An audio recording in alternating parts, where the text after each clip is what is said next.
Hey y'all, today we're going to be making some homemade chili. And for this we have a 1.5 pounds of ground beef, we have some chili powder, we have some chunky paste salsa, we have a can of black beans, a can of dark red, and a can of light red kidney beans. So we're going to start by getting that hamburger over into our pot and we'll get that browned up and cool. So we have our cast iron Dutch oven. Now you can use a regular pot if you don't have a Dutch, but I like cast iron. So we're gonna go ahead, get all our beef. We're gonna get that cooking, get that start browning up, and I'll bring you back when it's done. Okay, so we got our ground beef about halfway browned up.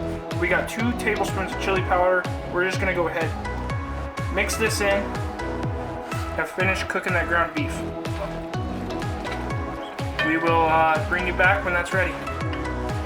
Alright, now that we got that cooked up, we're going to take our whole thing of salsa. We're just going to dump the whole thing in there.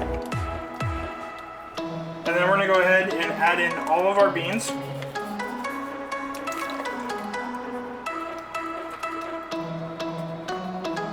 And then we're just going to go ahead and get that all stirred up, mixed up. And then we're just going to let this simmer throughout the day. You know, usually you do, as long as you do at least, 5 hours on the simmer, you'll get a really good chili. But you usually never let it simmer too long. Usually it just gets better. So I'll bring you back at the end of the day when this is ready to go. Alright y'all, it's been about 4 or 5 hours since we started cooking ours. It's just been simmering on a low heat this entire time, and it is ready.